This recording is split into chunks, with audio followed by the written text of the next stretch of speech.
तीन भुवन में सार वीतराग विज्ञानता। शिव स्वरूप शिवकार नमहु त्रियोग संहारी के। नमहु त्रियोग संहारी के। दौलत राम जी का लिखित यह छेड़ाला नामक ग्रंथ है और संक्षेप में एक एक प्रवचन में एक एक ढाल की हम यहाँ चर्चा कर रहे हैं। तो एक ढाल की चर्चा हुई, फिर दूसरी की चर्चा हुई और कल हमने यहाँ तीसरी ढाल के संदर्भ में भी आपसे चर्चा कर ली।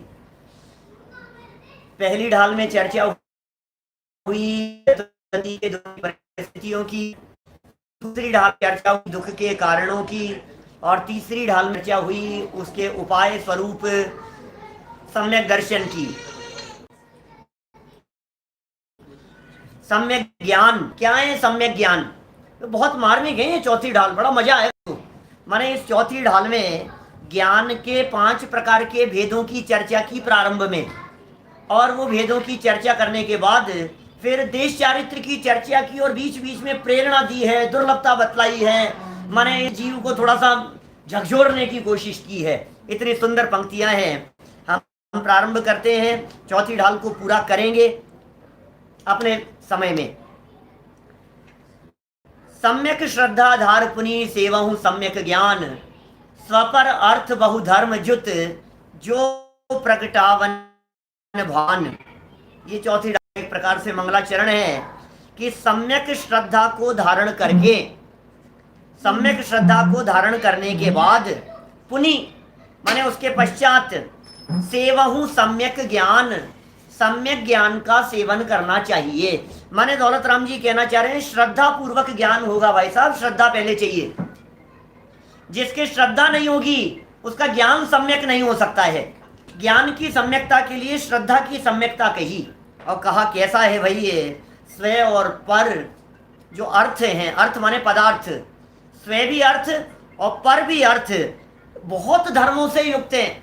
अस्ति नास्ति नित्य अनित्य एक अनेक, ऐसे अनेक धर्मों से युक्त वस्तु को प्रकट करने के लिए जो सम्यक ज्ञान सूर्य के समान है, ऐसे सम्यक ज्ञान की यहाँ चर्चा कर रहे हैं। कहा भाई दूसरे छंद में सम्यक साथे ज्ञान होए, सम्यक दर्शन के साथ में सम्यक ज्ञान होता है। पे भिन्न आराधो, लेकिन उसे भिन्न जानना चाहिए। कैसे भिन्न जाने? बोले लक्षण अलग अलग है। सम्यक दर्शन का लक्षण है श्रद्धा और सम्यक ज्ञान का लक्षण है जानना। तो श्रद्धा तो ज्ञान, श्रद्धा तो सम्यक दर्शन का लक्षण है और सम्यक ज्ञान का लक्षण है जानना। इस तरह से दोनों में भेद अबाधौ, बाधा नहीं है, निर्बाध है यह भेद। और बतलाऊं आपको बात क्या है? सम्यक दर्शन तो कारण है और सम्यक ज्ञान कार्य है। और इतना ही नहीं, होते हैं युगपत। सम्यक दर्शन और सम्यक ज्ञान युगपत होते हैं, लेकिन युगपत होते हुए भी जैसे प्रकाश दीपक ते होई, दीपक से प्रकाश होता है, प्रकाश से दीपक नहीं होता। दीपक का जलना और प्रकाश का होना, इनमें समय भेद नहीं है। जैसे ही जलेगा वैसे ही प्रकाश होगा। प्रकाश का होना इसका मतलब दीपक का जलना, दो अलग अलग समय नहीं है, लेकिन कारण कार्य का भेद तो है ही। सम्यक दर्शन को कारण कहा है और सम्यक ज्ञान को कार्य कह करके पुकारा गया है। यह सम्यक ज्ञान 2 प्रकार का है, एक परोक्ष और एक प्रत्यक्ष। तीसरे छंद में आ गया।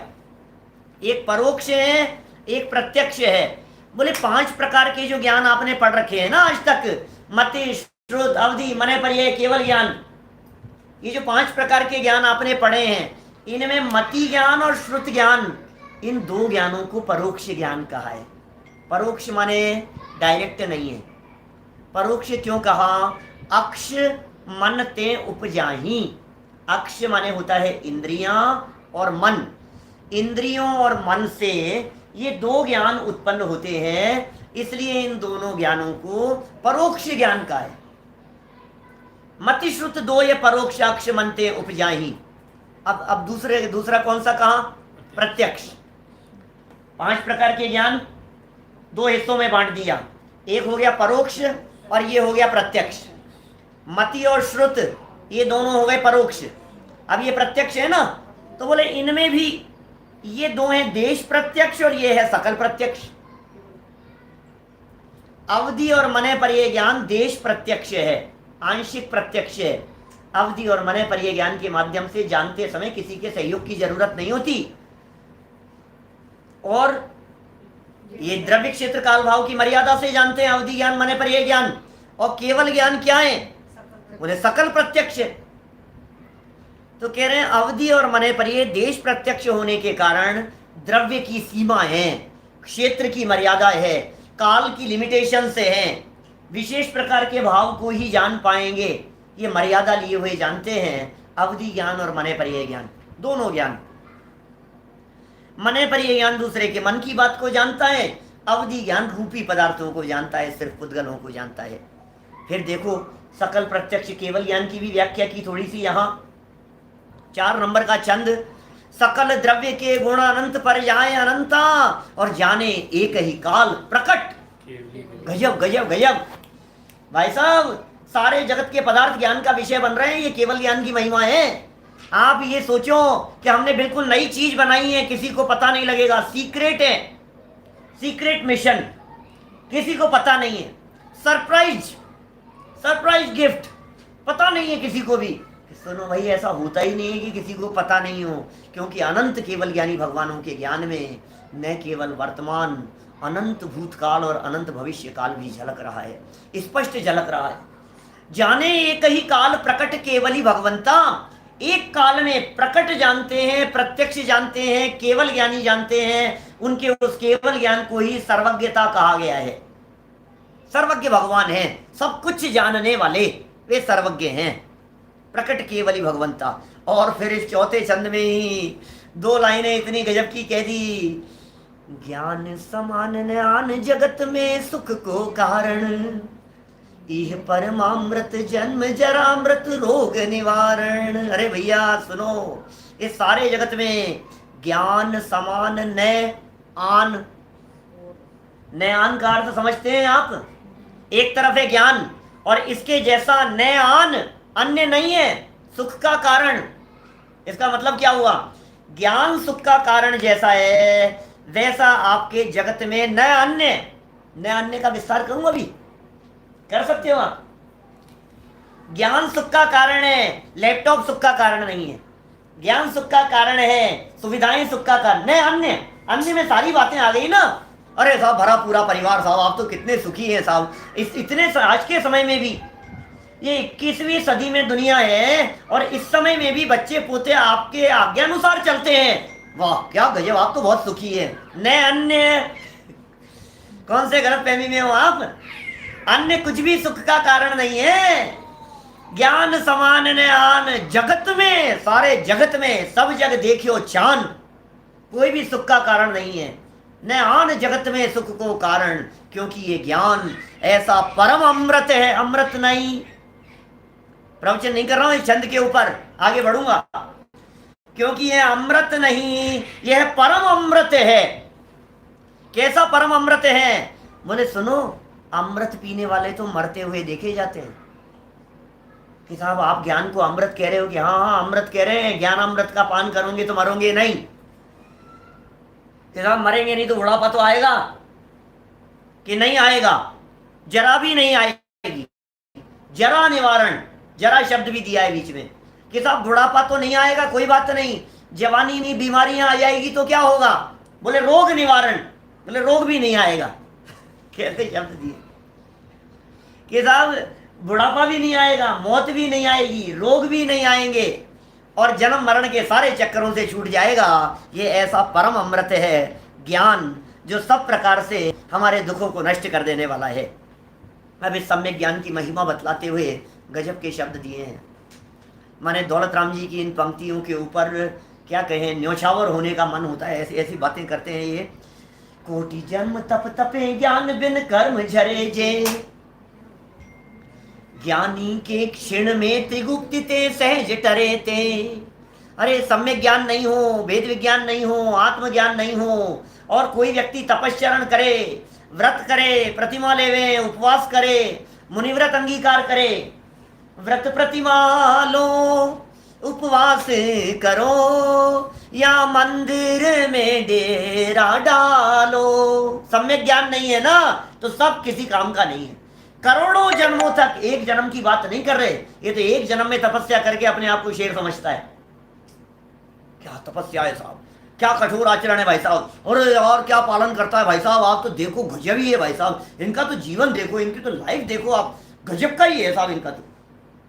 ये क्या कह रहे हैं, एक जन्म की बात कर रहा है ना तू, ऐसे 2 जन्म में कर, तीसरे जन्म में भी ऐसा कर, चौथे जन्म में भी ऐसा कर, 1000 जन्मों में कर, और 1000 जन्मों में ही नहीं, ऐसे करोड़ों जन्मों के अंदर इतने तपस्चरण कर, तो जितने तेरे कर्मों की निर्जरा होगी ना, उतनी कर्मों की निर्जरा एक सम्यक ज्ञानी व्यक्ति के, भेद विज्ञानी व्यक्ति के अंतर्मूर्ति में हो जाती है। करोड़ों जन्मों तक किया गया तपस्चरण एक तरफ, और ज्ञानी के क्षण में त्रिगुप्ति सहज थे, मन वचन का इन 3 गुप्तियों के माध्यम से सहज टर जाते हैं। बोलो कि नहीं साहब, क्या बात कर रहे हो साहब, संयम की तो महिमा है ही साहब, कैसे नहीं है साहब, अंत समय में मैं तो मरने लगूं ना भाई, और डॉक्टर सब जवाब दे देवे, तो एक काम करना, मेरे साथ उतार देना कपड़े अपने, क्योंकि उससे क्या होगा कि भाई संयम की तो महिमा है, कम से कम छोड़ करके तो मरूंगा, इतना तो हो जाएगा। सुनो क्या कह रहे हैं, मुनि व्रत धारे अनंत ना सुख ले न पायो। क्या कह रहे हैं, मुनि व्रत धार अनंत बार, क्या ग्रेवेकों में चला गया, तो क्या सोच रहा है, एक आध बार की बात नहीं कर रहे हैं हम, 1-2 बार नहीं, अनंत बार ग्रेवेकों में चला गया, इतनी बार मुनि बनाए। अष्टपाहुड़ जैसे ग्रंथ उठा करके देखो तो आपके पैरों के नीचे से खिसक जाए भाई साहब, ऐसी बात करते हैं। तू इतनी बार मुनि बनाए, मुनि बन करके तूने इतनी माओं को रुलाया है कि उनके आंखों के आंसुओं को इकट्ठा किया जाए तो समुद्र भर जाए। इतनी बार तू मुनि बनाए हे जीव कि यदि तेरे पिछले जन्मों के पीछे कमंडलों को इकट्ठा किया जाए तो सुमेरु पर्वत जितना ढेर लग जाए। मैं नहीं कह रहा हूं, अष्टपाहुड़ में कुंद कुंद महाराज कह रहे हैं, ये छेड़ालाकार कह रहे हैं, कहीं से भी छपी हो, कहीं से भी लिखी हो। छेड़ाला में क्या कह रहे हैं, मुनिव्रत धार अनंत बार ग्रैव्यकुओं में चला गया। ओह, स्वर्ग में नहीं, 16 स्वर्ग में नहीं, ऐसी जगह पर जाने की बात कर रहे हैं जिस जगह पर वर्तमान में पंचम काल का कोई व्यक्ति उस लेवल को प्राप्त नहीं सकता, उस लेवल की बात कर रहे हैं। पंचम काल में जन्मा हुआ कोई भी व्यक्ति उस ग्रैव्यकुओं में जा नहीं सकता। 16 स्वर्ग ऊपर ऊपर ऊपर, और 16 स्वर्गों से भी ऊपर एक अवस्था है, उसका नाम है ग्रैव्यक, उससे भी ऊपर, 16 स्वर्गों से भी ऊपर अनंत बार ग्रैव्यकुओं में चला गया। तो क्या हुआ था, खूब मजे आए होंगे, खूब ठाट बाट मौज मस्ती की होगी। निज आत्म ज्ञान बिना सुख लेश न पायो। अरे भाई क्या बतलाएं, उसके बावजूद भी आत्मज्ञान नहीं होने के कारण लेश मात्र भी सुख नहीं मिला। ओ, देवांगनाओं के साथ मेरा अनेक प्रकार की रिद्धियां प्रकट हो गई, स्वर्ग के वैभव, स्वर्ग के विमान, देवांगनाएं, देवियां, आकाश मार्ग में गमन करने की सामर्थ्य, अनेक प्रकार के रूप बनाने की सामर्थ्य, रत्न और वैभव की किसी प्रकार की कोई कमी नहीं, सैकड़ों रिद्धियां जीवन में प्रकट हो चुकी है। उसके बावजूद भी कह रहे हैं लेश मात्र भी सुख नहीं है, लेश मात्र भी। क्या कहो, बोलो क्यों? आत्मज्ञान नहीं है। आत्मज्ञान के बिना लेश मात्र भी सुख नहीं है। इसका मतलब सच्चे सुख की प्राप्ति लेश मात्र भी नहीं हुई। सच्चे सुख की प्राप्ति कितना सब कुछ कर लिया आपने, सम्यक ज्ञान नहीं है, आत्मज्ञान नहीं है। आत्मज्ञान की महिमा है भाई साहब, जहां आत्मज्ञान होगा कीमत उसकी है। इसलिए साहब अब क्या करें साहब, ये तो बहुत कठिन बात कह दी आपने, कुछ तो बात बतलाओ पंडित जी, फिर क्या करें हम? कि ताते जिनवर कथित तत्वाभ्यास करीजे। अरे भैया सुन, तत्वाभ्यास कर। कि क्या होता है तत्वाभ्यास? कि जिनवाणी का अभ्यास कर, शास्त्रों का अभ्यास कर, जिनवर कथित तत्व अभ्यास कहीजे। जैसा जिनेन्द्र देव ने कहा है ऐसे ग्रंथों का, शास्त्रों का अभ्यास करीजे, और संशय को छोड़, विभ्रम को छोड़, और मोह को छोड़, और आप वो रख लीजिए। अपने आप को देख ले। संशय, विमोह, विभ्रम, संशय, विपर्य, अनध्यवसाय, ये ज्ञान में लगने वाले दोष हुआ करते हैं। इनको छोड़ और अपने आत्मा को देख। संशय, विपर्य, अनध्यवसाय को त्याग कर अपने आत्मा को रख ले। और फिर प्रेरणा जबरदस्त, यह मानुष पर आए सुकुल सुनि वो जिनवाणी, इह विधि गए न मिले सुमणि जो उदधि समानी। बोलो क्या कहें। मनुष्य पर्याय मिल गई है भाई, दुर्लभता से मिल गई है। यह मनुष्य पर्याय, सुकुल, अच्छा कुल मिल गया, जैन कुल मिल गया, सुनी वो जिनवाणी, जिनवाणी सुनने का अवसर मिल गया। महाभाग्य से मिलता है, ये सद्भाग्य से होता है। आप लोग जो यहाँ बैठ करके सुन रहे हैं ना, और जो सामने बैठ करके सुन रहे हैं, जो मोबाइल की स्क्रीन पर, लैपटॉप पर जो सुन रहे हैं, ये भाग्यशालीपन का सूचक है। कान में पढ़ना दुर्लभ है भाई साहब, कान में पढ़ना दुर्लभ है। महाभाग्यशालियों के कान में पड़ती है ये बात। ये समझदारी की बात कान में नहीं पड़े। अभागे होते हैं वो लोग जो इनसे दूर भागते हैं। या तो वो अभागे हैं, और यदि आपको वर्तमान में उनका पुण्योदय दिखाई दे रहा है तो पुण्य क्षीण होने की कगार पर है।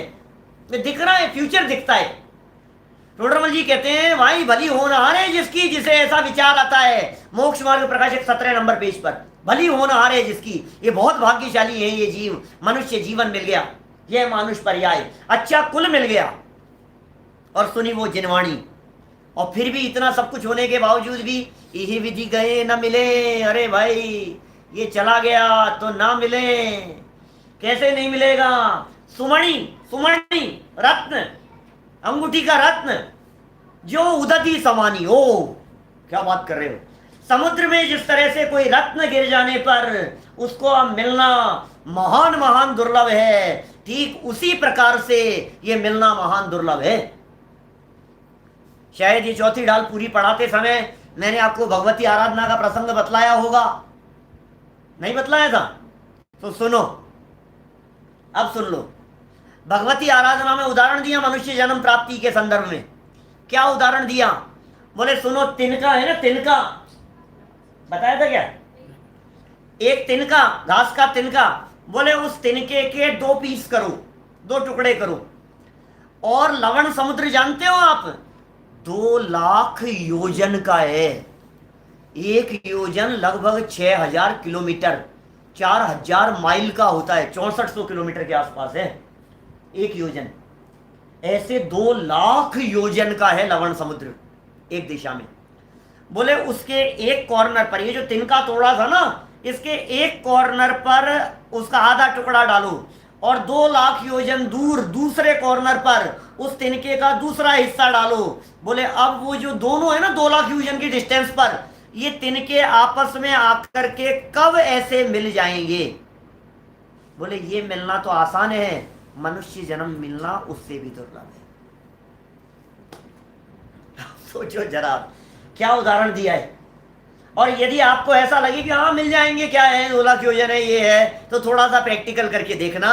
पानी की बाल्टी भरना अभी घर जाकर के कमरे में, वॉशरूम में, और उस बाल्टी में एक तिनके का टुकड़ा बाल्टी के एक कॉर्नर पे और दूसरा तिनका इस कॉर्नर पे, और फिर ऐसे पानी को उछाल उछाल करके मिलाने की कोशिश करना। लेकिन कितने घंटों में मिलता है। ये कह रहे हैं ये मानुष पर्याय सुकुल सुनी वो जिनवाणी, यही विधि गए न मिले, न मिले सुमणि जो उदधि समानी। सुमणि जो रत्न है समुद्र में गिर जाए, ऐसी हालत है भाई साहब। इस मनुष्य जीवन की कुछ दुर्लभता को समझ लो।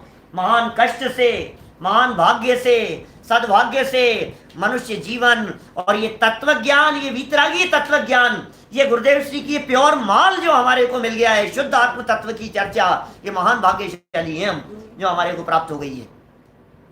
अच्छा, हाँ बात तो सही कह रहे हो आप। तो साहब ये मैंने इतना कमा रखा है, मैंने सब कुछ, इतना लंबा चौड़ा परिवार है साहब। अब कोई बात नहीं, मनुष्य जीवन जब तक मिला है तब तक सुख शांति से चल लेना ना यार। इतने अच्छे परिवार के साथ में रह रहा हूं मैं। तो फिर एक झटका लगा दिया आगे वाले शब्द में, धन समाज गजबाज राज तो काज न आवे, और ज्ञान आपको रूप बे फिर अचल रहावे। बोलो क्या कह दिया? धन काम नहीं आएगा, समाज काम नहीं आएगा, सारा धन पड़ा रहता है, प्राण निकल जाएंगे तो धन एक कदम नहीं चढ़ेगा। लक्ष्मी चलत न पेंड, लक्ष्मी का अर्थ धन, और लक्ष्मी का अर्थ पत्नी भी किया जाता है। चौखट के बाहर नहीं निकलेगी लक्ष्मी। तो तू इस धन धन की बात कर रहा है। साफ समाज समाज समाज, कोई समाज निहाल नहीं आएगा तेरे। समाज में जो लोग लगे रहते हैं ना नेतागिरी करते हुए दुनिया भर में, इस सोशल ग्रुप के, इस सोशल ग्रुप के, उसके ऐसे समाज के, इसके अध्यक्ष हैं, उसके अध्यक्ष हैं, इसके मंत्री हैं, इसका ये है, उसका ये है, समाज ये मीटिंग हो रही है, वो मीटिंग हो रही है, इसका ये कर रहे हैं, उसका ये कर रहे हैं, नेतागिरी सब। सुन, घर में रोटियों की जरूरत होगी ना तो समाज काम नहीं आएगा।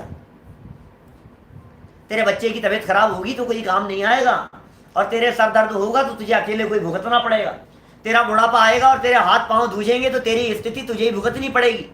धन समाज गज बाज और राज, हाथी घोड़े गज बाज और राज्य, तो काज न आवे, काम न आवे तो क्या काम आएगा भैया? तेरे पास जो सम्यक ज्ञान होगा, तेरे पास जो भेद ज्ञान होगा, वही तेरे काम आएगा।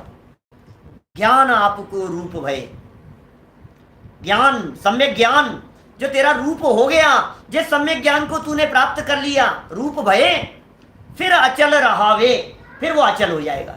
एक बार तू सम्यक ज्ञान प्राप्त कर ले, फिर वो सम्यक ज्ञान पूर्णता को प्राप्त करने के बाद में अनंत काल तक तेरे साथ रहेगा और तेरे काम आएगा। ये ज्ञान है जो इस जीव को संकटों से छुड़ाकर ले आता है। तेनालीराम को याद कर लेना। फिर इस ज्ञान का कारण क्या है भाई साहब?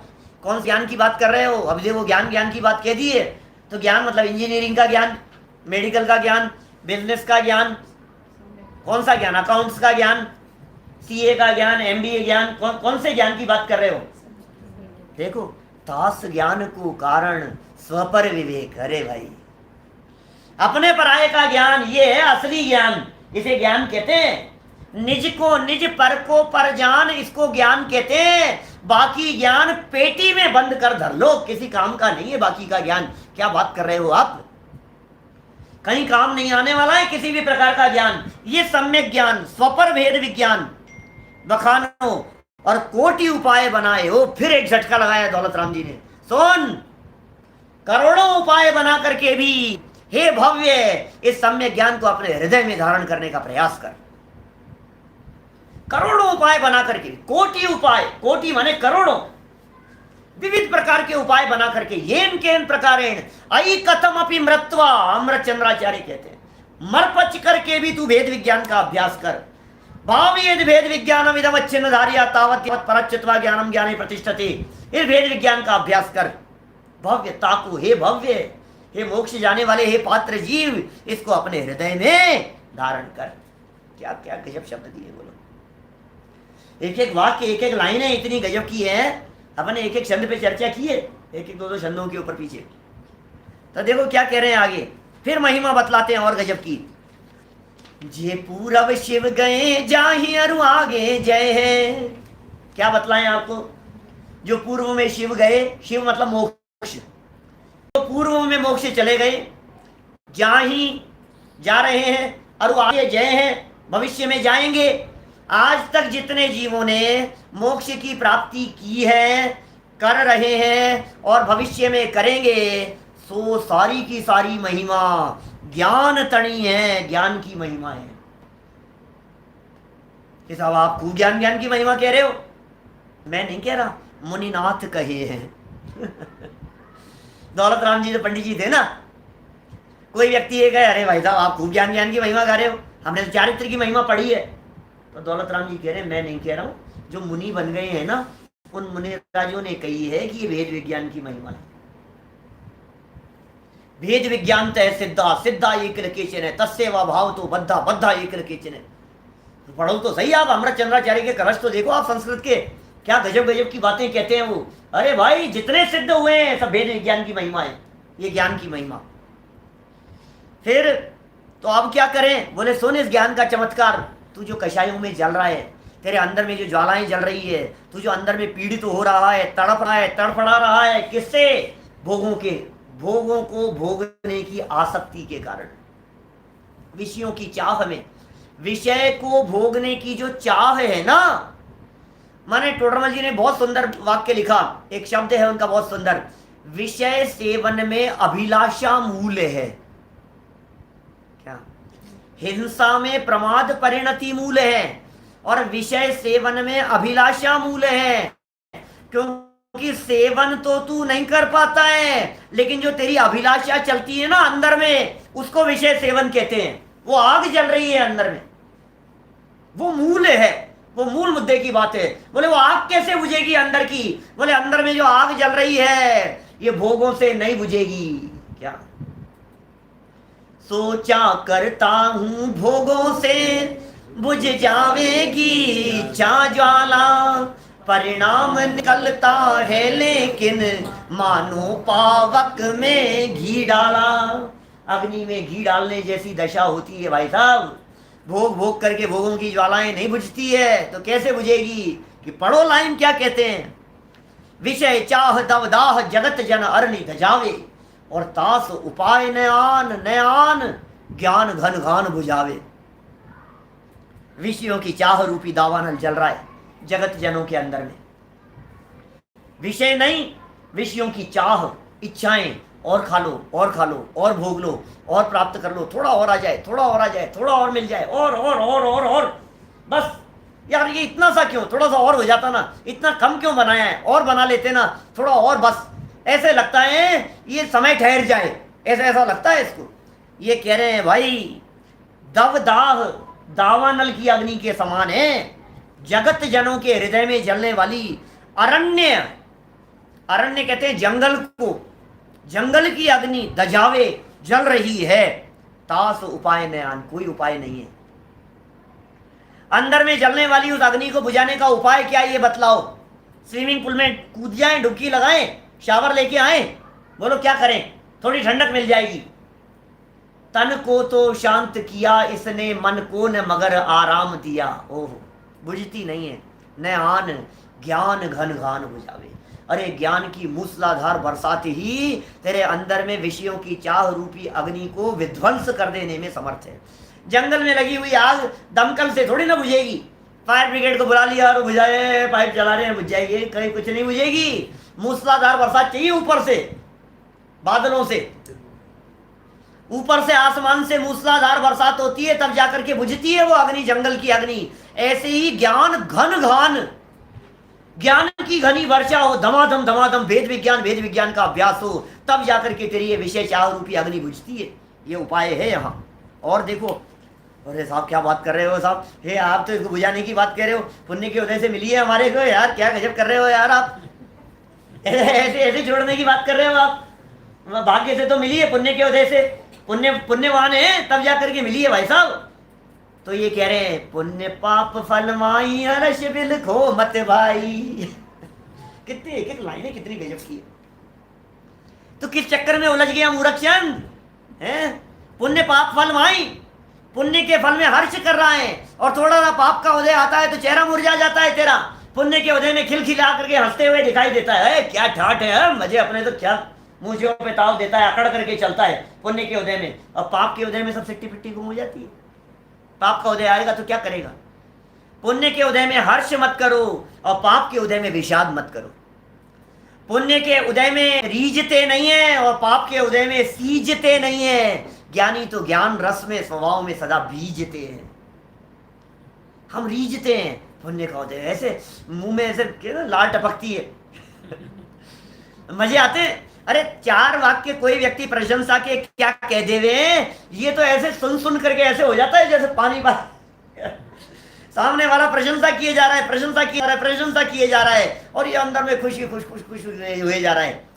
और तुझे पता ही नहीं है, वो सारी प्रशंसा करने के बाद में कहता है मैंने जितनी बातें कही है ऐसा लोग इनके बारे में कहते हैं लेकिन ये ऐसे है नहीं। अब रोना चालू हो गया। बोलो बात बदल देंगे तो क्या होगा? मैंने जितनी प्रशंसा की है, ये सारी की सारी प्रशंसा मैं नहीं कर रहा हूं, ये है नहीं ऐसे, झूठे हैं। मक्कार है, धोखेबाज है, बेईमान है, अज्ञानी है, मूर्ख है, धोखेबाज सब। अब बोलो अब क्या हो गया? अब सारा चेहरा ऐसा हो गया। तो भाई यदि तू पुण्य के उदय में प्रसन्न होगा तो पाप के उदय में दुखी होने से तुझे कोई नहीं बचा सकता है। जो पुण्य के उदय में प्रभावित नहीं होते पुण्य के उदय में रीझते नहीं है, पुण्य के उदय में जो अपने आप को बड़ा नहीं समझते हैं, उनके ऊपर बड़े बड़े संकट आ जाने पर भी वे विचलित नहीं होते हैं, क्योंकि वे जानते हैं ये पुद्गल पर्याय उपज बिन से फिरताई। ये पुद्गल पर्याय है, ये जगत का स्वरूप है परिवर्तन, ये वस्तु स्वरूप है, ये परिवर्तनशील जगत है। यहाँ कोई स्थिर नहीं है, यहाँ कोई परमानेंट नहीं है, यहाँ कोई प्रधानमंत्री परमानेंट प्रधानमंत्री बनकर के नहीं बैठे, यहाँ कोई राष्ट्रपति परमानेंट राष्ट्रपति नहीं हुए। समझ में आ रही बात? है पुद्गल पर्याय, पुद्गल की अवस्थाएं हैं, अवस्थाएं बदलती रहती है, गोरा होता है, काला हो जाता है, सुंदर दिखता है, चेहरा मुरझा जाता है। इस यौवन को पाकर क्यों इठलाते हो इतना? ये यौवन भी बुढ़ापे का पैगाम लिए बैठा है। जिनके चेहरे की झुर्रियों को देख करके तुम मुंह मोड़ लेते हो, सुनो, ये झुर्रियां तुम्हारा फ्यूचर है, ये देख लो आप। 12 भावना अनुशीलन के ऊपर जो पुस्तक है दादा की, उस पुस्तक के ऊपर एक चित्र दिखाया है एक फीमेल का, एक चित्र नहीं है, सुंदर लड़की का चित्र दिखाया। उसके बाद में वो कैसा हो गया, एक 22-24 साल की लड़की का चित्र दिखाया, 35 साल में उसकी शक्ल कैसी हो गई, और 45 में कैसी हो गई, और 55 में कैसी हो गई, और 65 और 75 में क्या हाल हो गया। ये वही है भाई साहब, ये फ्यूचर दिख रहा है। और आपको यदि देखना हो तो आजकल तो गूगल पर इतने के प्रोग्राम आ गए हैं भाई साहब, आप अपनी फोटो डालो और 70 साल की उम्र में अपन कैसे दिखेंगे, अपनी शक्ल देखो जरा, क्या हालत होगी, ऐसा बिगड़ जाता। ये पुद्गल पर्याय उपज बिन से फिर थाई, पुद्गल की पर्याय है, उत्पन्न होती है और विनाश को प्राप्त हो जाती है। इसलिए क्या कहते हैं, लाख बात की बात, पते की बात कह रहा हूं, दौलत राम जी कह रहे हैं भैया लाख बात की बात कह रहा हूं, लाखों रुपयों दोगे तो तुम्हारे को ये बात सुनाने वाला कोई नहीं मिलेगा। ये बात अपने हृदय में धारण करो, ये सच्चाई है, ये परमार्थ है, घूम फिर करके इधर ही आना है। हम उपदेश देते हैं, दादा का भी प्रवचन हुआ ना, ऐसा ही कहते हैं भैया, बच्चों को समझाते हैं हम, शास्त्री करने की प्रेरणा देते हैं, विद्वान बनने की प्रेरणा देते हैं, तत्व ज्ञान की दिशा में बढ़ने की प्रेरणा देते हैं। तो यही कहते हैं, तुम यदि बड़े बड़े इंजीनियर, डॉक्टर, वकील, कलेक्टर भी बन जाओ, कलेक्टर भी हो जाएगा ना कहीं का, तो सुन, अंत समय में तुझे आत्म कल्याण करने के लिए किसी विद्वान के चरणों की शरण में जाके बैठना पड़ेगा कि महाराज बहुत दुखी हूं, कोई उपाय बता दो। आना तो यही पड़ेगा, रास्ता तो यही है। बड़े बड़े राजा महाराजा भी यही आएंगे, विद्वान की शरण में ही आएंगे कि भाई साहब, क्योंकि सच्चे सुख का मार्ग तो यही है ना, असली रास्ता तो यही है ना, इसके अलावा रास्ता है ही नहीं और कहीं दुनिया में। एक होए तृण काल मा परमारथनो पंथ, परमार्थ का मार्ग तीनों कालों में एक ही होता है, एक ही मार्ग है, दूसरा कोई रास्ता ही नहीं, इधर ही आना पड़ेगा। सुविधाएं बहुत हैं लेकिन संस्कार नहीं है, तो पतन का ही कारण है। आपको सुविधाएं चाहिए, आपको शांति चाहिए, आपको जितनी चाहिए उतनी सुविधाएं मिलेगी, लेकिन शांति नहीं होगी। बोलो कितना कितना करोड़ चाहिए, बोलो अरबों खरबों की संपत्ति आपका अभी नाम कर देते हैं आपके, बोलो, लेकिन शांति नहीं मिलेगी, चाहिए आपको। और दूसरी तरफ ये अकेला एकत्व विभक्त ज्ञायक भगवान आत्मा, अकेला आत्म तत्व है, संपत्ति कुछ नहीं है और अकेला आत्म तत्व है। बोले अपार शांति है, अपार शांति है। शांति की तलाश होनी चाहिए, सुख चाहिए भाई साहब, चैन चाहिए अपने को, शांति चाहिए और कुछ नहीं, सुख का मार्ग चाहिए हमारे को, माने सच्चे सुख के मार्ग पर लगे हम, ये है उपाय। इसलिए क्या कहा, क्या निश्चय करना है, तोड़ी सकल जगदंद फंद निज आत्म जा। मैं थोड़ा सा अटक गया इन छंदों के ऊपर, ज्यादा समय सीमित है ना अपने पास में। सारे दंड फंद को तोड़ो भैया, कौन से दंड फंद में उलझे हो, ये पुण्य पाप के दंड फंद में उलझे हो। सकल जगदंड फंद निज आत्म ध्याओ, निज आत्म ध्याओ, निज आत्म ध्याओ।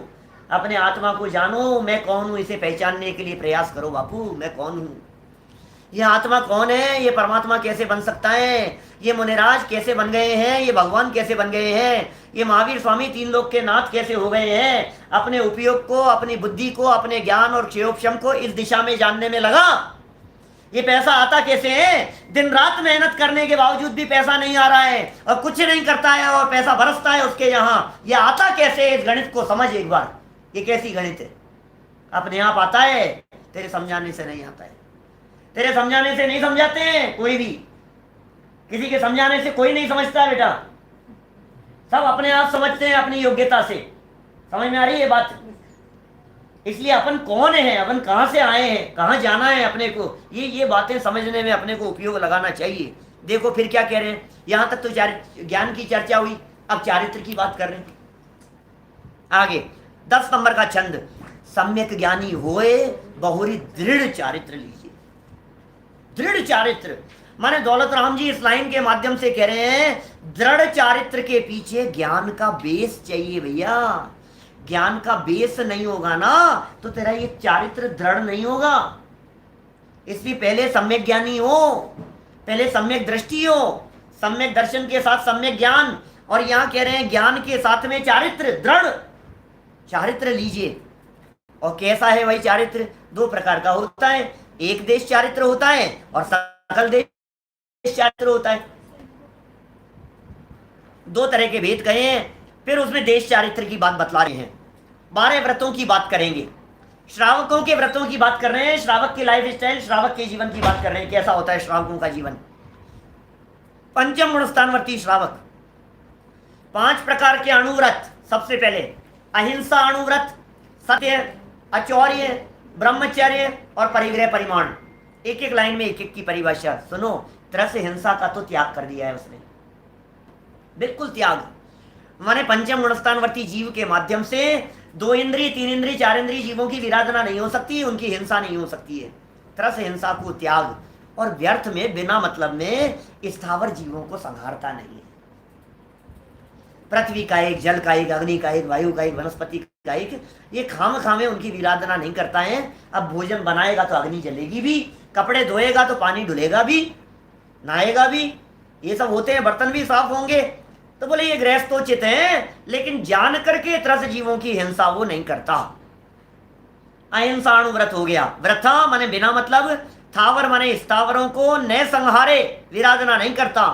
और पर की हिंसा करने वाला, कठोर निंदनीय वचन नहीं उच्चारे, ऐसे वचन नहीं बोलता जो दूसरे की निंदा करने वाले हो, वो झूठ है। सत्यानुव्रत का धारी है, ऐसा झूठ नहीं बोलेगा जो दूसरे को कष्ट देने वाला हो, जो दूसरे को पीड़ा देने वाला हो। इस प्रकार के वचन सम्यक ज्ञानियों के नहीं निकलते, सत्यानुव्रत के धारियों के नहीं निकलते। और जल और मिट्टी के बिना और कुछ भी नहीं, बिना दिए हुए ग्रहण नहीं करता। अदत्ता, दत्त माने देना, अदत्ता माने बिना दिए हुए कुछ भी नहीं लेगा वो। जल और मिट्टी की छूट है, बाकी कुछ नहीं लेता, क्योंकि वो अचौर्य व्रत का धनी है। ब्रह्मचर्य व्रत के अंतर्गत कह दिया, अपनी पत्नी के अलावा निज वनिता, अपनी पत्नी के अलावा जगत के सर्व पत्नियों के प्रति, सर्व स्त्रियों के प्रति, सर्व नारियों के प्रति वो विरक्त रहता है, ब्रह्मचर्य अणुव्रत का धारी।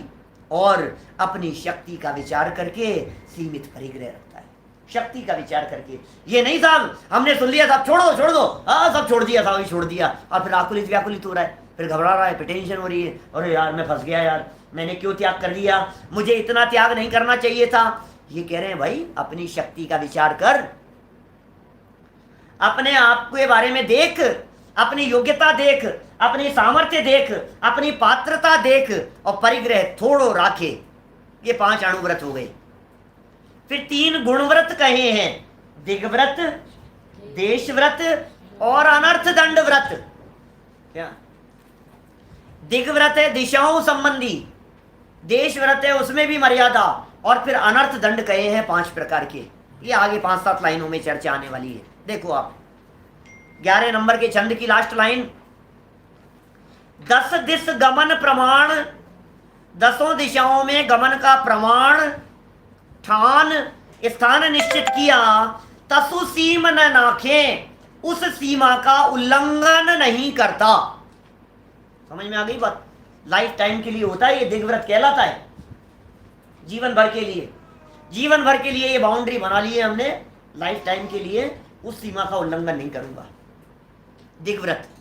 अब आज अष्टमी है, आज 14 है, आज पर्व तिथि है, अष्टानी का पर्व चल रहे हैं, 10 लक्षण पर्व चल रहे हैं। इन पर्व के दिनों में बोले और ज्यादा सीमित कर लिया, या आज 3 दिन के लिए मैं इससे बाहर नहीं जाऊंगा, वो देश व्रत है। ताहू में माने उसमें भी फिर गांव का नक्की कर लिया, गली का नक्की कर लिया, कोई घर नक्की कर लिया, कोई बाग और बाजार नक्की कर दिया, उसमें भी गमन आगमन का प्रमाण निश्चित कर दिया, फिर उसको भी निभाता है, उसके आगे नहीं जाता है। ये हो गया देश व्रत। अब 5 प्रकार का अनर्थ दंड नाम का व्रत है, ये थोड़ा खतरनाक है। इसकी चर्चा हमने एक दिन पूरे दिन की थी, अब एक दिन एक क्वेश्चन में अनर्थ दंड की चर्चा। क्या क्या है 5 प्रकार का? सुनो, सबसे पहला तो है काहू की धनहानि किसी जय हार न चिंते, चिंतन नहीं करे, क्या खोटा चिंतन नहीं होवे, इसको कहा है अपध्यान। अपध्यान नाम का अनर्थ दंड है। अपध्यान, खोटा ध्यान नहीं, ये बैठे बैठे चिंतन करता रहता है, इसका ऐसा हो जाए, इसका ऐसा हो जाए, वो ऐसा हो जाए, ये ऐसा हो यार, अच्छा रहे यार, ये चक्कर में फंस जाए तो बहुत ही अच्छा रहे, उसके साथ में शादी हो जाए तो बहुत ही अच्छा रहे, उसका ऐसा हो जाए तो अच्छा रहे, उस लड़के के नंबर ज्यादा आ जाए तो अच्छा रहे, उसके कम आए तो अच्छा रहे, ये सोचता रहता है। धन हानि, हार, जय, यश, अपयश। फिर क्या कह रहे हैं? ये हो गया पहले नंबर का। क्या नाम बतलाया इसका? अपध्यान, अनदंड, अपध्यान नाम का। दूसरा है पापोपदेश, ऐसा उपदेश नहीं देता जो उपदेश पाप का उपदेश हो, हिंसा का उपदेश हो, ऐसा उपदेश नहीं देता। और फिर पापोपदेश के बाद में प्रमादचर्या, प्रमाद करके जल, भूमि, वृक्ष, पावक इनकी विराधना नहीं करता, प्रमाद पूर्वक चर्या नहीं होती, अनर्थ दंड है। फिर हिंसा दान, चौथे नंबर का है हिंसा दान, हिंसक वस्तुओं को किसी को दान नहीं देता, जैसे तलवार दे दी, धनुष दे दिया, हल दे दिया, चक्कू दे दिया, ब्लेड दे दी, कैंची दे दी, ऐसी वस्तुएं किसी दूसरे को नहीं देता, दे करके यश प्राप्त नहीं करता, नहीं दे यश लाधे। और फिर अंतिम दुश्रुति, वो क्या है? राग द्वेष करतार कथा कहूं न सुनीजे, राग द्वेष बढ़ाने वाली कथाओं को न कहता है और न सुनता है। ये 5 तो मोटे मोटे कहे हैं, और भी प्रकार के अनर्थ दंड हैं, बहुत प्रकार के। अग पाप के हेतु हैं, तिन्हें नहीं कीजिए। सुनो, अन अर्थ दंड, अन माने नहीं, अर्थ माने मतलब, प्रयोजन, अर्थ, और दंड माने सजा।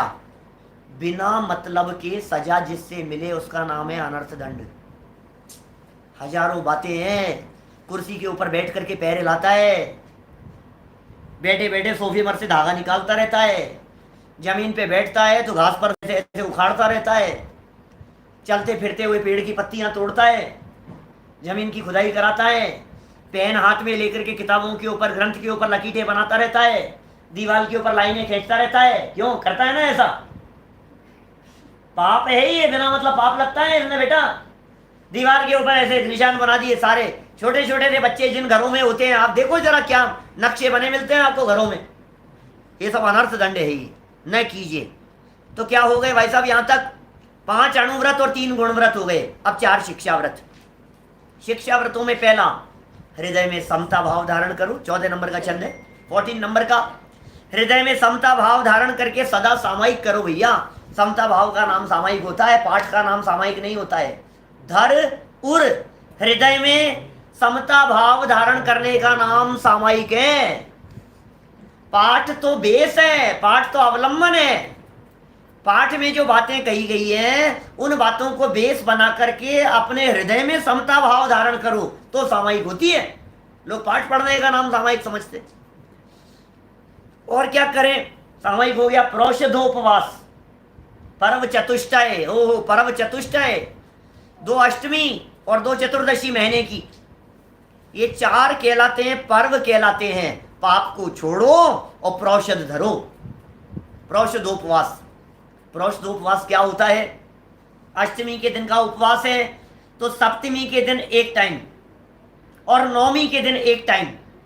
और उसमें भी बराबर इस बात का ध्यान रखें कि सप्तमी को यदि हमने 12 बजे भोजन किया है और अष्टमी का उपवास, तो नवमी को 12 के बाद भोजन करेगा।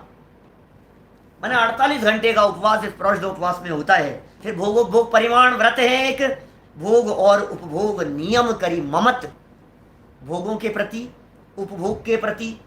1 टाइम यूज पदार्थ भोग कहलाते हैं, रीयूज जो होते हैं वे उपभोग कहलाते हैं। इनका नियम से ममत्व छोड़ देवे, ये कहलाता है भोगो भोग परिमाण नाम का व्रत।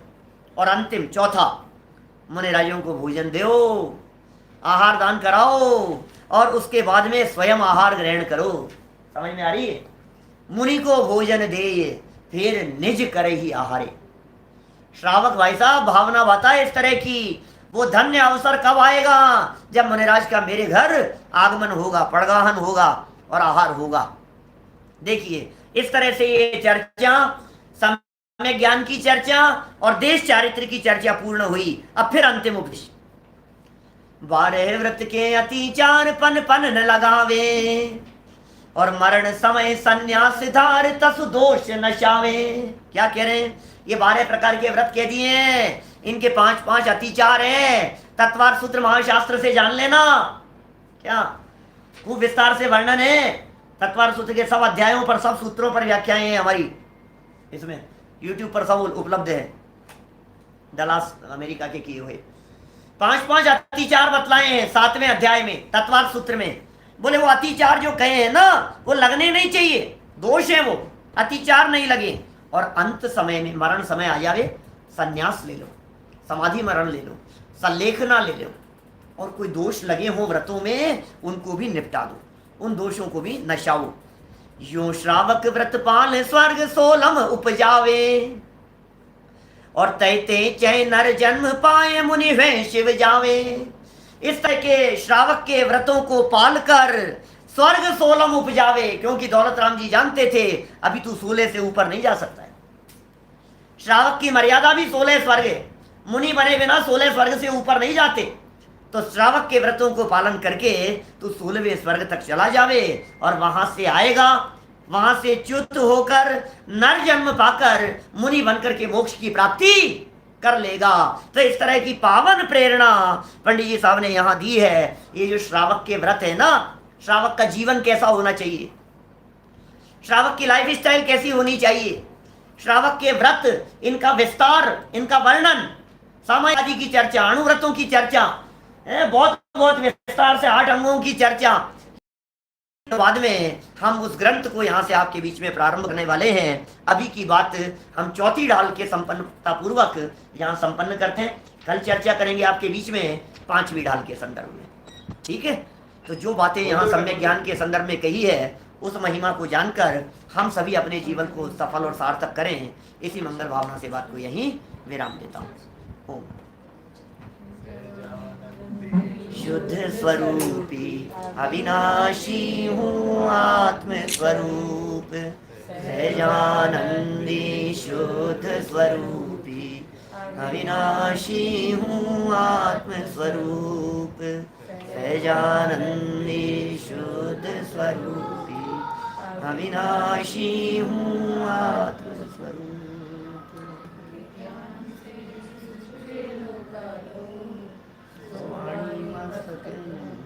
सदा देता हूँ।